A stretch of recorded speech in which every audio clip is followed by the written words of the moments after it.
जय हिंद साहब। स्वागत करते हैं आप सबका आज की कक्षा में।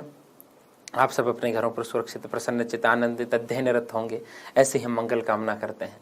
सर्वे भवन्तु सुखिनः, सर्वे सन्तु निरामया, सर्वे भद्राणि पश्यन्तु मा कश्चित् दुःख भाग् भवेत्। इस विराट मंगल कामना के साथ कक्षा को आरंभ करते हैं। संधि के बारे में हम पिछली कुछ कक्षाओं से जान रहे हैं और उसी श्रृंखला में आज हम आगे बढ़ते हैं। देखिएगा संधि। तो पिछली कक्षा में हम गुण संधि के बारे में जान रहे थे। गुण संधि के बारे में जान रहे थे, कंसेप्ट को हम समझ चुके थे, उदाहरणों का अभ्यास हम कर रहे थे। तो उसी क्रम में हम आगे बढ़ते हैं, उसी अभ्यास के क्रम में आगे बढ़ते हैं। कुछ उदाहरणों का अभ्यास मैं आपको और करवा देता हूं। आप पेन कॉपी लीजिए, आरंभ कीजिए, है ना। देखना, आप चालू कर दीजिए। जितना थोड़ा बहुत जो संभव हो पाता है इस मॉड्यूल में मैं करवा रहा हूं। बाकी आपको इससे भी अधिक उदाहरणों का क्या करना होगा, अभ्यास करना होगा। ग्रामोत्थान, इसलिए संधि की कक्षाएं मैं कम समय की रिकॉर्ड कर रहा हूं, क्योंकि आप अभ्यास करोगे तो आपके लिए वो लंबी हो जाएगी। और मैं आशा करता हूं कि जैसा हम कह रहे हैं वैसा आप कर भी रहे होंगे, हैं।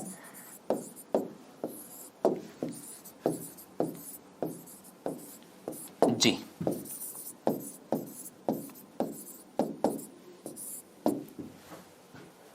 जलोर्मी, गंगोर्मी, यमुनोर्मी, ग्रामोत्थान, सूर्योदय, चंद्रोदय, नवोन्मेष, नवोर्जा और कृतोपकार। लिख लीजिए। अगली स्लाइड निकालता हूं मैं, तब तक लिख लिए। मैं कुछ उदाहरण और देता हूं। स्नानोपकरणम, स्नानोपकरणम है जी। सैधन, अंगधन, उपधन, अंग। सैधन, अंगधन, उपधन, अंग।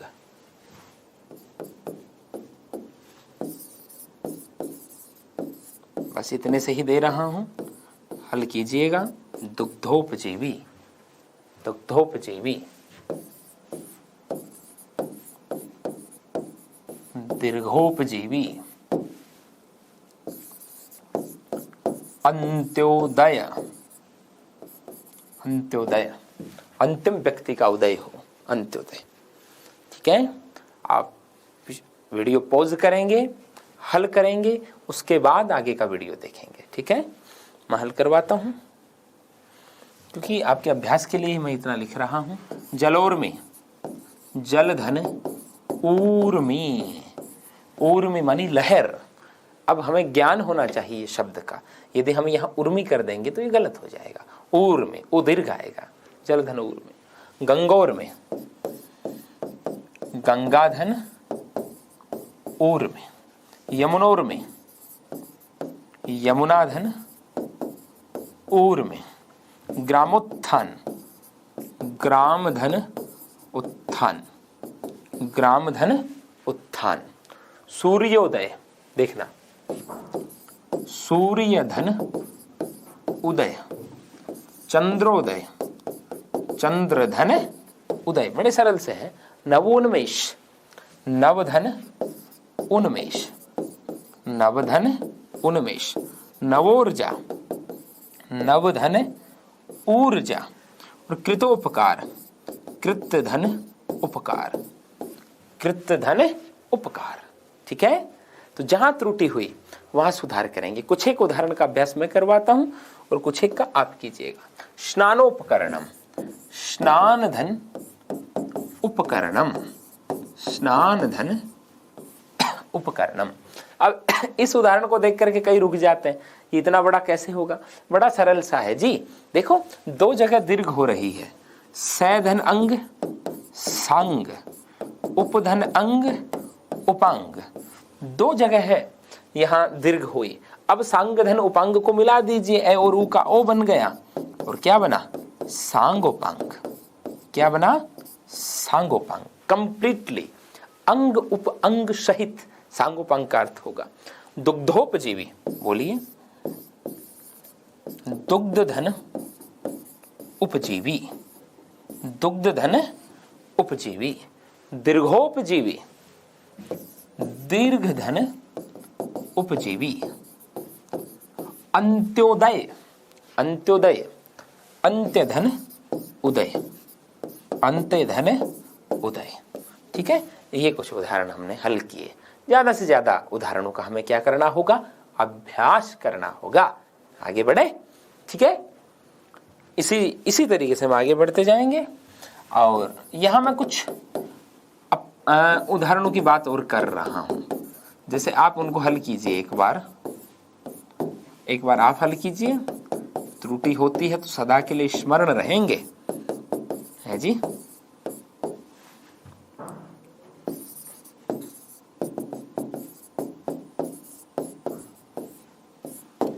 स्वधन ईरिनी, प्रहधन ऊह, प्रहधन ऊड और अक्षधन ऊहिनी।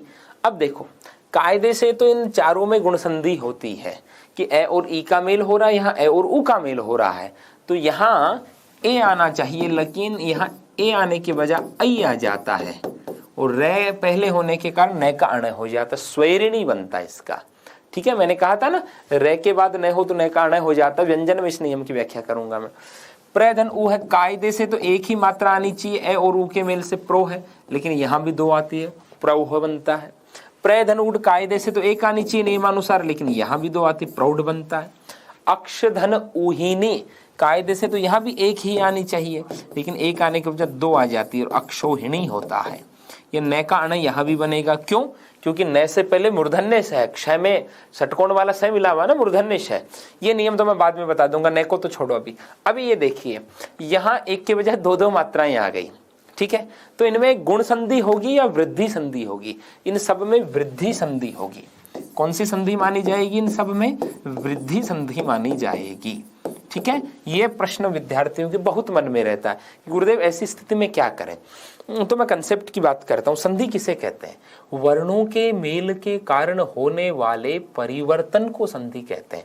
ठीक है, पिछली कक्षा में मैंने आपको बताया था कि ए ओ इन तीन स्वरों की कौन सी संज्ञा होती है? गुण संज्ञा होती है। इन तीन स्वरों को गुण कहकर पुकारा जाता है। तो साहब ये भी आप स्मरण रखिए, आ, आई और औ, आ, आई और औ, इन तीन स्वरों को वृद्धि कहकर पुकारा जाता है, इनकी वृद्धि संज्ञा होती है। कंसेप्ट की बात देखिएगा, ए ओ इन तीन स्वरों की गुण संज्ञा होती है, तो आ आई औ इन तीन स्वरों की वृद्धि संज्ञा होती है। अब यहाँ क्या बना है? यहाँ आई बना है, तो आई मानी वृद्धि। यहाँ क्या बना है? औ बना है, तो औ मानी वृद्धि। तो इनमें वृद्धि संधि मानी जाएगी और ये गुण संधि के क्या कहलाएंगे? अपवाद। ये गुण संधि के क्या कहलाएंगे? अपवाद कहलाएंगे। इतनी बात क्लियर हो गई? ये अपवाद है, इन्हें आप स्मरण रख सकते हैं। इसके लिए स्वादि रेणु सूत्र चलता है, इसके लिए प्राद ओह ढोडी शेषेशु वार्तिक चलता है। खैर, अपन यहाँ सीधा स्मरण रख सकते हैं कि स्वधन इरिनी का स्वैरिणी बनेगा, प्रधन ऊह प्रधन उड और अक्षधन उहिनी का प्रौह प्रौढ़ अक्षोहिणी बनेगा। स्वैरिणी शब्द स्त्रियों के लिए भी काम में आता है। प्रौह मानी उत्तम तर्क देने वाला, प्रौढ़ मानी अधेड़ और अक्षोहिणी मानी चतुरंगिनी सेना। ठीक है, तो ये इनमें वृद्धि संधि मानी जाएगी, ये ध्यान रखना। क्योंकि संधि कहते हैं परिवर्तन को, मेल से जो परिवर्तन हो रहा है, तो परिवर्तन में यहाँ आई और औ बना है। आई औ किसके नाम है? वृद्धि के नाम है। भाई तीन स्वरों को ए ओ को गुण कहते हैं, तो आ आई औ इन तीनों को क्या कहते हैं? वृद्धि कहते हैं। तो यहाँ कौन सी संधि मानी जाएगी? वृद्धि संधि मानी जाएगी। ये अपवाद है, इनको आप स्मरण रखेंगे। खैर, आगे बढ़ता हूं। अब इसकी गुण की जो तीसरी पोजीशन है, गुण संधि की जो तीसरी अवस्था है री वाली, उसके उदाहरण भी अपन देख लेते हैं। देखना, हालांकि मैंने पिछली कक्षा में समझा दिया था कि कैसे विच्छेद करेंगे, लेकिन एक दो उदाहरण अपन और देख लेते हैं। ए आ का री के साथ मेल होगा तो गुण संधि में क्या बनेगा? अर बनेगा। क्या बनेगा? अर बनेगा। तो उदाहरण लीजिएगा और आप संभालिए, आप ही करेंगे काम। तो महर्षि, सामर्चा, हेमंत ऋतु, कणवर्षि। कीजिए, कुछ नए नए से शब्दों का दर्शन करवाऊं आपको। है सामरचा, हेमंत ऋतु, कणवर्षी, ग्रीष्म धन ऋतु, पुरुष धन ऋषभ, पुरुष धन ऋषभ, कृष्ण धन रिधि, कृष्ण धन रिधि। चलो इतने कर लीजिए। और एक और ले लेते हैं महरण, महाधन ऋण। आराम से कीजिए। अब आपको करने में 5-7 मिनट तो लगेंगे, इसलिए मैं संधि की कक्षाओं को छोटी रख रहा हूं। हल कीजिए और हल करने के बाद ही वीडियो को आगे देखिएगा, ठीक है। महर्षि, कल मैंने एक तरीका बताया था पिछली कक्षा में कि जो र है उसका सीधा री बना दो। र का री बना दिया ऋषि, ये सीधा विच्छेद का तरीका क्या बन गया? ऋषि। अब बचे हुए शब्द को देखो, यदि वो सार्थक है तो एज इट इज उतार दो, वरना उसमें आ की मात्रा जोड़ दो। तो मह तो कोई सार्थक शब्द लग नहीं रहा, तो महाधन ऋषि, ये विच्छेद हो गया। सामरचा, र का री बना दो, क्या हो गया? ऋचा। क्या हो गया? ऋचा। अब साम शब्द तो सार्थक है, हमारे वेद का नाम है सामवेद, है साम धन ऋचा। ऋचा मानी मंत्र ही होता, सामवेद के मंत्रों को सामरचा कहते हैं। हेमंत ऋतु, देखना रे का री बना ऋतु, और हेमंत एक ऋतु का नाम है जो 6 ऋतुएं होती है, उसमें एक ऋतु का नाम हेमंत भी होता है। हेमंत धन ऋतु। कणवर्षी, तो रे का री बना दो, रे का री बना दो, बचे हुए को उतार दो। कण्व धन ऋषि, कण्व एक ऋषि का नाम हुआ है। शकुंतला का नाम सुना होगा, भरत की पत्नी शकुंतला, वही भरत जिनके नाम पर इस देश का नाम भारत होता है। उसको पालने वाले जो ऋषि थे, पिता नहीं कह रहा, लेकिन पिता की तरह जिन्होंने जिस शकुंतला का पोषण किया, उनका नाम कण्व ऋषि था। तो कण्वधन ऋषि का कण्व ऋषि, विच्छेद का तरीका हम पहले पढ़ भी चुके हैं। ग्रीष्म धन ऋतु, 4 में जोड़ने की बात हो तो एक उदाहरण पूरा जोड़ के देख लेते। पुरुष धन ऋषभ वाला पुनः आपको याद आ जाए। सै को हलंत किया, बाहर क्या निकला? ए। सामने कौन है? री। ए और री दोनों का योग करवाया, कौन बना? अर बना। कौन बना? अर। शय में ए मिला तो सै पूरा, आधार है आगे वाले के ऊपर चला गया और क्या हो गया? पुरुषर्षभ। क्या शब्द बना? पुरुषर्षभ। कृष्ण धन रिधि, कृष्ण धन रिधि, इसको भी देखो 4 में करवा देता हूं। णय को हलंत किया, बाहर क्या निकला? ए। और सामने कौन है? री। ए और री के मेल से क्या बनता? अर। बचा है धी, जोड़ देते हैं। अणय में ए मिला तो अणय पूरा, आधार है इसके ऊपर चला गया और क्या बन गया? कृष्णर्धि। क्या बन गया? कृष्णर्धि।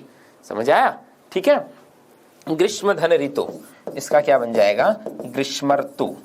ठीक है। और महाधन ऋण का क्या बन जाएगा? महर्ण। क्या बन जाएगा? महर्ण। बताओ सब सही किसके हुए हैं? ठीक है। तो ए आकार ई के साथ मेल होगा तो क्या बनेगा? अर बनेगा। क्या बनेगा? अर। अब यहां देखना, यहां भी कुछ शब्द अपवाद के तौर पर चलते हैं इसमें, री की पोजीशन में भी। जैसे मैं आपको बताऊं, जैसे शब्द है कुछ दुग्ध धन ऋण, दुग्ध धन ऋण, वशन धन ऋण, ऋण धन ऋण, ऋण धन ऋण। ठीक है। कंबल धन ऋण, दश धन ऋण, सुख धन रित। ठीक है। इस प्रकार के कुछ मैंने शब्द लिख दिए। अब इनकी आपको संधि करनी है, तो कायदे से तो इनमें गुण संधि की स्थिति है भाई, ए और री का मेल हो रहा है और अर बनना चाहिए। तो कायदे से तो दुग्ध धन ऋण का क्या बनना चाहिए? दुग्धर्ण बनना चाहिए। क्या बनना चाहिए? दुग्धर्ण। लेकिन ऐसा नहीं होगा, यह भी गुण के क्या है? अपवाद है। ये भी गुण के क्या है? अपवाद। तो अर की बजाय इनमें क्या बनेगा? आर। तो आर बनते ही कौन सी संधि होगी? वृद्धि। भाई ए को तो गुण कहते हैं, लेकिन आ को क्या कहते हैं? वृद्धि। तो ये दुग्धर्ण न बनकर क्या बनेगा? दुग्धार्ण। क्या बनेगा? दुग्धार्ण। स्मरण रखने हमने ये शब्द। वशन धन ऋण क्या हो जाएगा? वशनार्ण। ऋण धन ऋण क्या हो जाएगा? ऋणार्ण। और कंबल धन ऋण, बोलो क्या हो जाएगा? कंबलार्ण। और जैसे दश धन ऋण क्या हो जाएगा? दशार्ण। क्या हो जाएगा? दशार्ण। और सुख धन रित क्या हो जाएगा? सुखार्थ। क्या हो जाएगा? सुखार्थ। और ये गिने चुने शब्द हैं, यही होंगे, हैं यही होंगे। ठीक है, ये ध्यान रखना।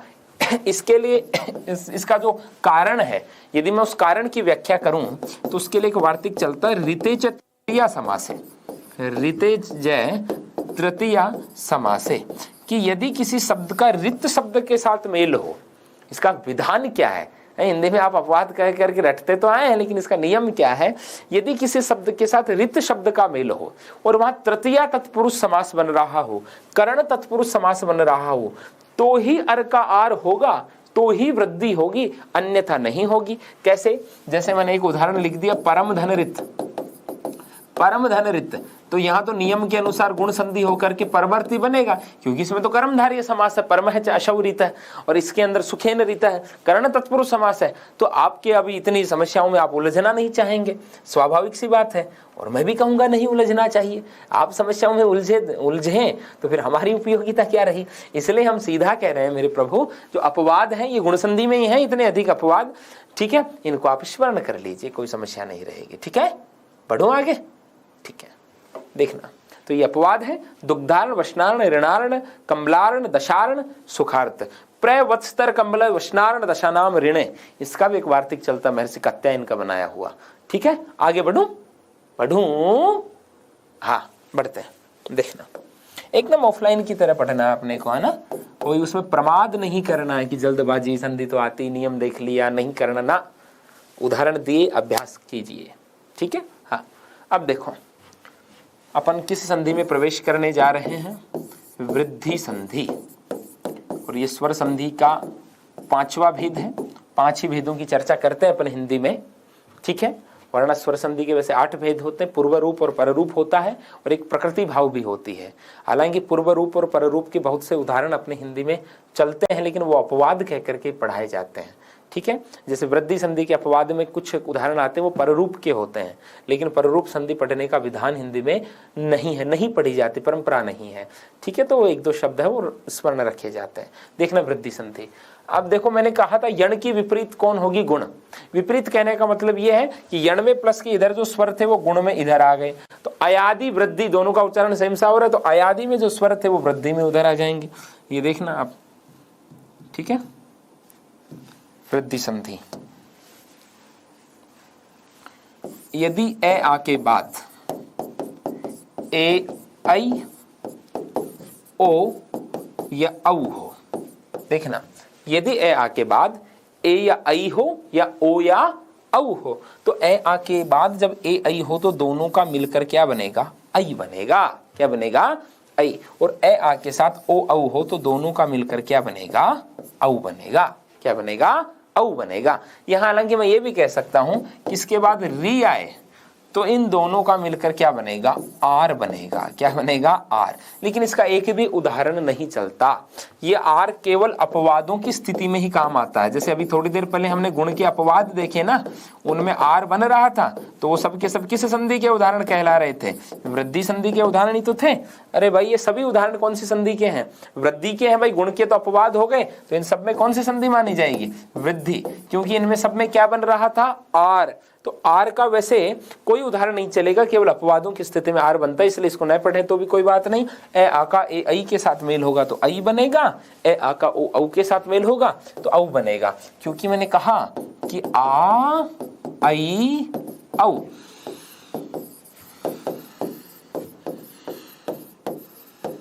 इन तीनों स्वरों की कौन सी संज्ञा होगी?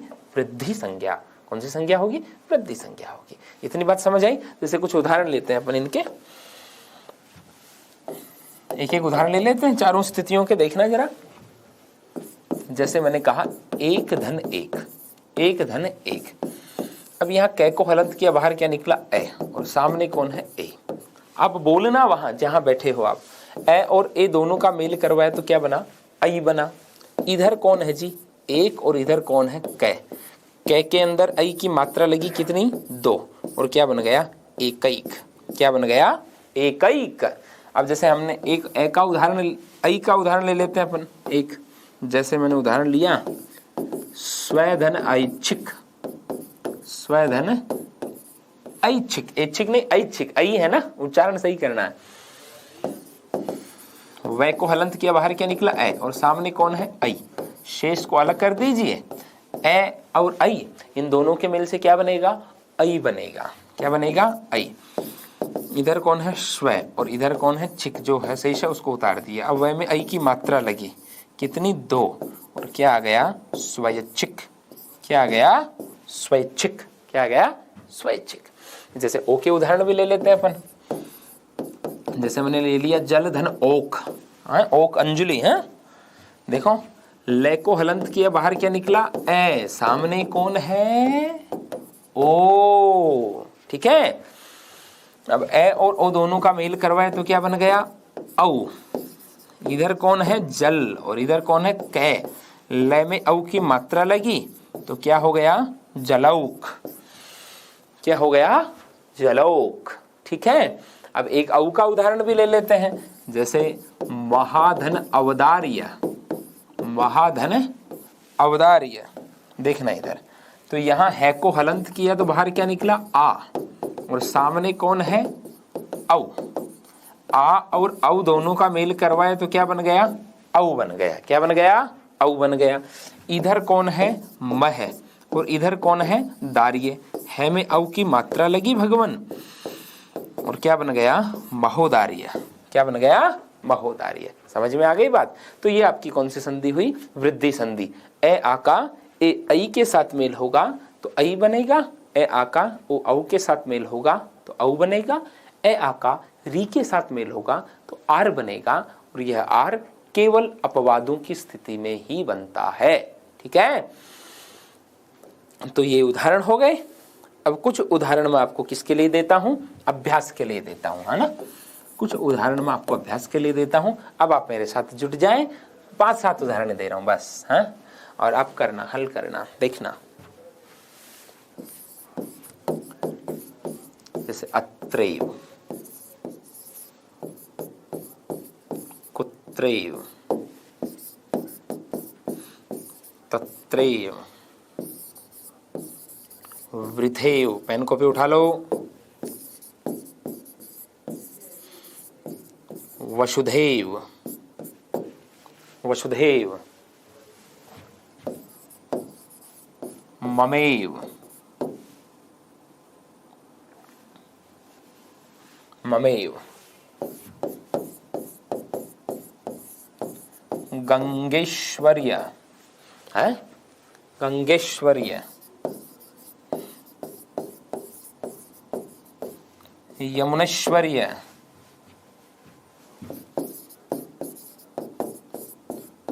विचारेकता, मतैक्य, मतैक्य,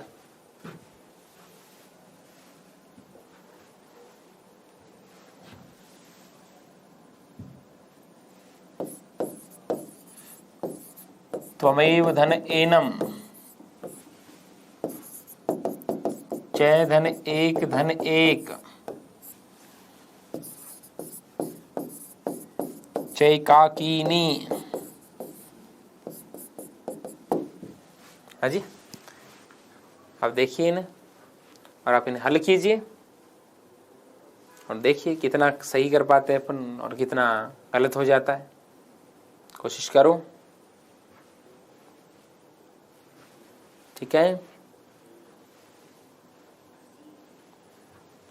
पहले हल कीजिएगा आप, वीडियो रोक दीजिए, उसके बाद देखिएगा आगे, मैं हल करवाता हूं। अत्रैव, बोलो क्या होगा? अत्र धन एव। देखो इतनी बार आप इन शब्दों को देख चुके होंगे कि मस्तिष्क में स्थायी हो जाएंगे, इनका मात्रा विधान में स्थायी हो जाएगा। अत्र धन एव, कुत्रेव, बोलो कुत्र धन एव, कुत्र माने कहाँ, तत्रैव, तत्र धन एव, एव एक निपात की तरह काम आता है, ही इसका अर्थ होता है ही, ठीक है। वृथैव, अब सही सार्थक शब्द कौन होगा? वृथा धन एव, वृथा माने मिथ्या, बिना मतलब का, वृथा होगा। जैसे वसुधैव में वसुध धन एव नहीं होकर के क्या होगा? वसुधा धन एव। भाई ए आ दोनों ही हो सकते हैं ना, तो हमें शब्द की सार्थकता का ध्यान रखना है। ममेव, वसुधा मानी पृथ्वी, ममेव, बोलो क्या होगा? मम धन एव, क्या होगा? मम धन एव। गंगेश्वर्य, अब देखो यहाँ आप स्वतः ही क्या कर दोगे गंगा, क्योंकि आपको पता है कि नदी का नाम गंगा है, गंगा धन ऐश्वर्य, वैसे ही यहाँ वसुध नहीं होगा, वसुधा होगा। अब जब कि गंग धन ऐश्वर्य करने पे भी गंगेश्वरी तो बन जाएगा, लेकिन अपन गंगा ही लिख देते हैं। और यमुनेश्वरी में भी स्वाभाविक तौर पे अपन क्या लिखेंगे, यमुना धन ऐश्वर्य। विचारेकता क्या होगा, विचार धन एकता, विचार धन एकता। मतैक्य में क्या होगा, मत धन एक्के, मत धन एक्के।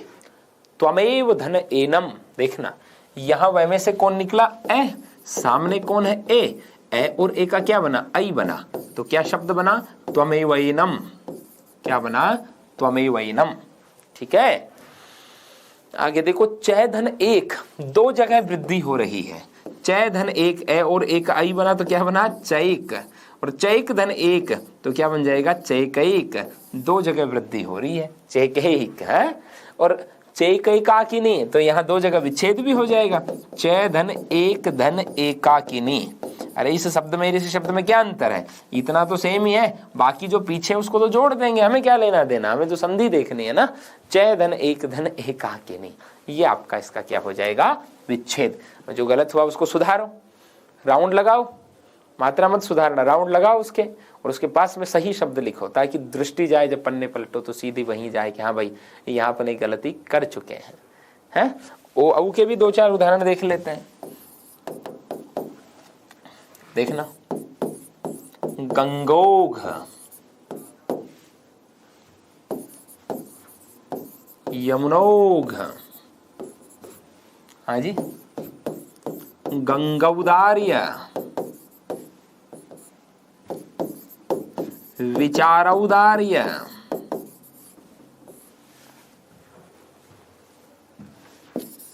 अपने को तो मात्राओं का अभ्यास करना है। यमुनौदार्य, मुखौज,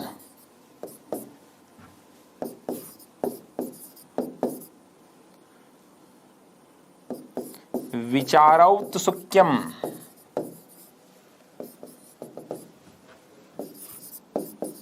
कृष्ण धन औतकंठ्यम। लो जी, थोड़े से अटपटे उदाहरण भी देते थे। एक क्या लिखते थे, प्रौद्योगिकी, प्रौद्योगिकी, हाँ जी, कीजिए हल, उसके बाद आगे की कक्षा में प्रवृत्त होइएगा। तो देखो, गंगौघ क्या होगा, गंगाधन ओघ, गंगाधन ओघ, ओघ माने क्या होता, प्रवाह है, ओघ माने क्या होता, प्रवाह। यमुनोघ क्या होगा, यमुना धन ओघ, ओघ माने प्रवाह है। गंगौदार्य क्या होगा, गंगा धन अवदार्य, गंगा धन अवदार्य। विचारौदार्य क्या होगा, विचार धन अवदार्य, विचार धन अवदार्य। यमुनौदार्य क्या होगा, यमुना धन अवदार्य, यमुना धन अवदार्य। मुखौज क्या होगा, मुख धन ओज, मुख धन ओज, ओज मानी चमक, कांति। विचारौत्सुक्यम तो क्या होगा, विचार धन औत्सुक्यम, विचार धन औत्सुक्यम, विचारौत्सुक्यम। कृष्ण धनावतकंठ्यम क्या होगा, कृष्णौतकंठ्यम, क्या होगा, कृष्णौतकंठ्यम। समझे, ठीक है। तो ए आका ओ औ के साथ मेल होगा तो क्या बनेगा, औ बनेगा। ठीक है, अब यहाँ भी मैं कुछ दो चार ऐसे उदाहरण बता देता हूं जिनको आपको विशेष ध्यान रखना है, विशेष ध्यान रखना है। ऐसे दो चार उदाहरण मैं आपको और बता देता हूं। देखो, अब उन्हें हम अपवाद भी कह सकते हैं। वैसे देखो, मैं कुछ उदाहरण लिख रहा हूं, जैसे दंत धन औष्ठ, बिंब धन औष्ठ है जी, बिंब धन औष्ठ, बिंबौष्ठ, दंतोष्ठ, कंठ धन औष्ठ, कंठोष्ठ।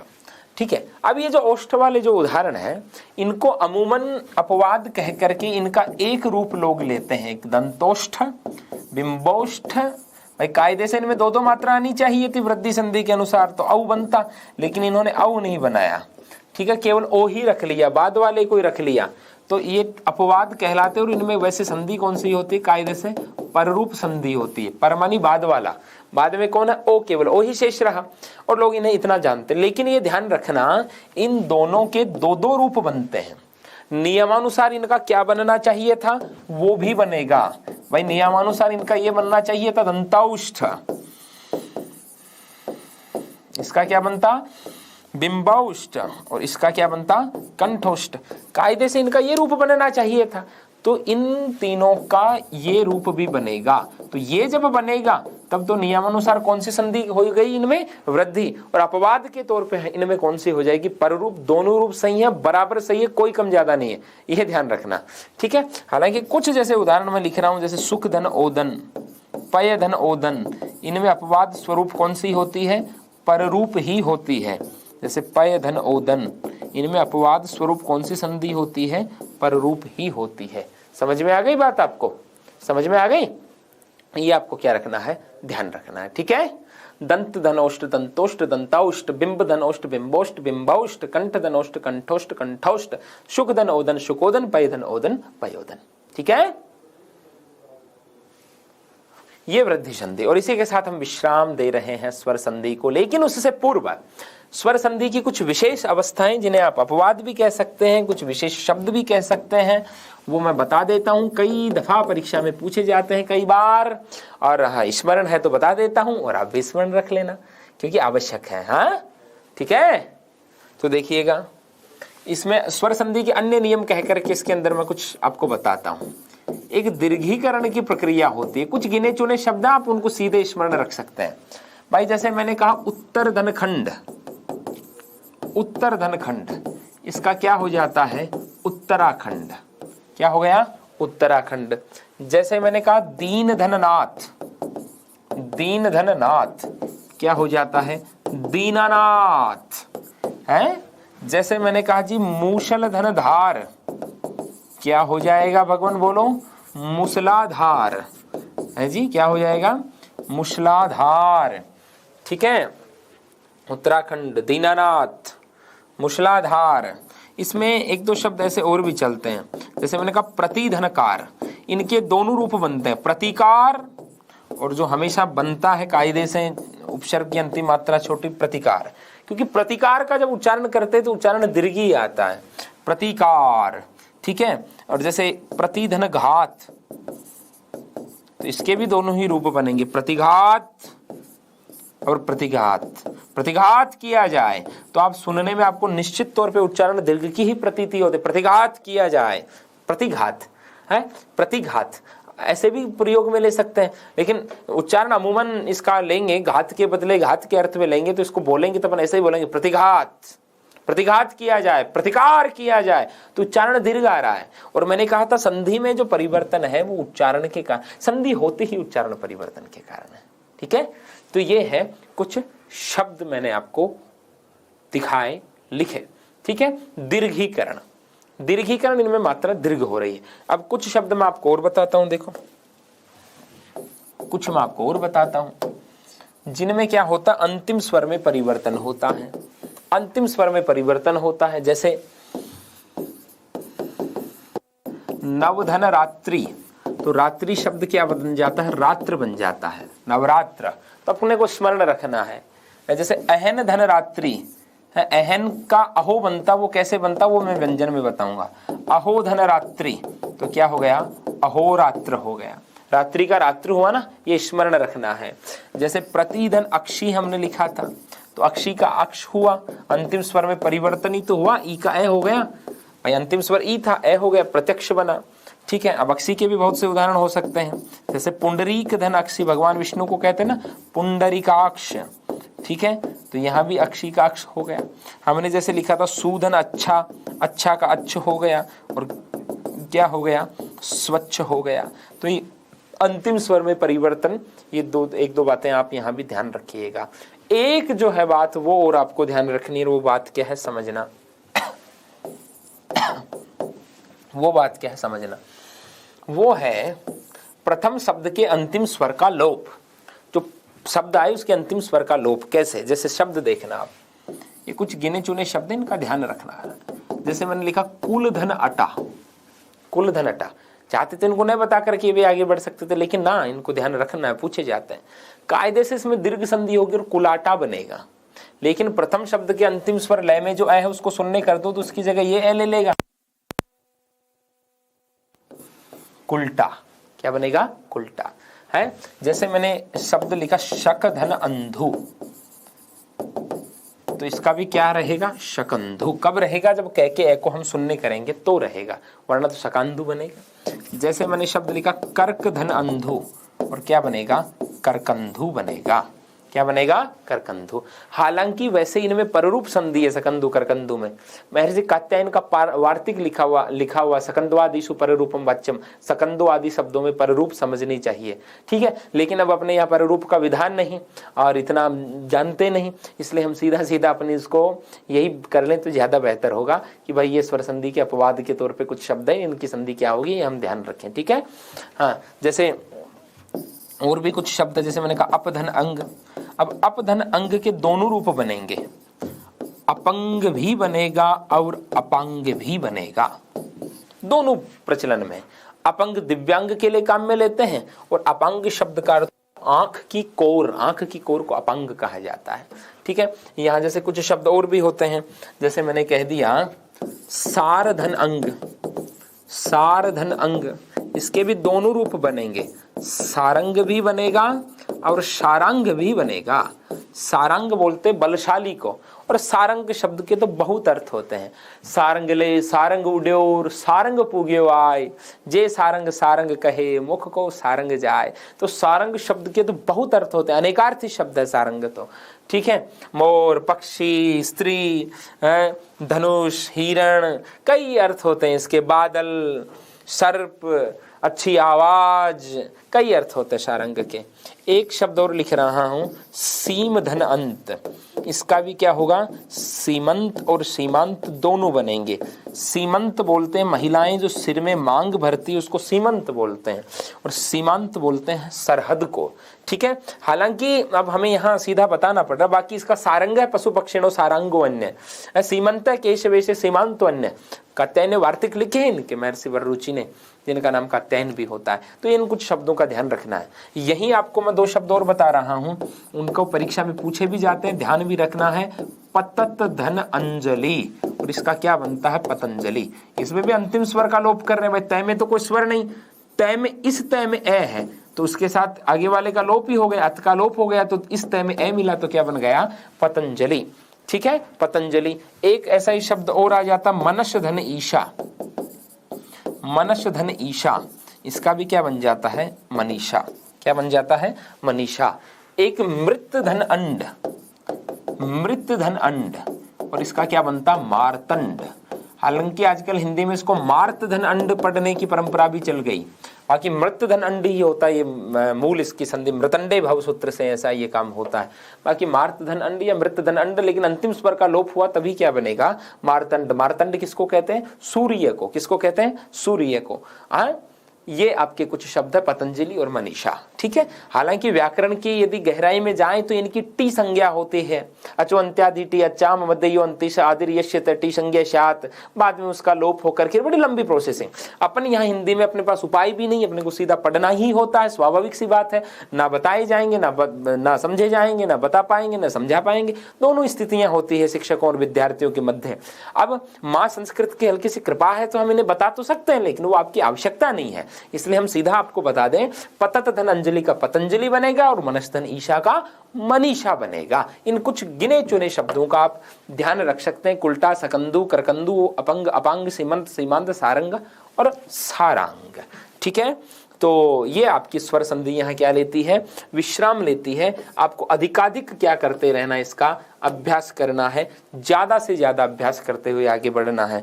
अभ्यास ही सिद्धि दिलाएगा, करत करत अभ्यास कहे जड़मति होत सुजान, रसरी आवत जावत है सिल पर पड़त निशान। ठीक है, पत्थर से ज्यादा जड़ वस्तु क्या होगी, और रस्सी से ज्यादा मृदु क्या होगी, कोमल क्या होगी। लेकिन वो लगातार संपर्क में वो कोमल रज्जु भी जो है वो जड़ प्रस्तर पर अपना निशान छोड़ देती है। तो अभ्यास की यही महत्ता है, अभ्यास की यही सिद्धि है। आपके संकल्पों को सिद्धि तक पहुंचाने के लिए अभ्यास को आप अपना मित्र बनाइए। ओके, आप सब हंसते रहें, मुस्कुराते रहें, खिलखिलाते रहें, आनंदित रहें, प्रसन्नचित रहें। ओके, जय हिंद।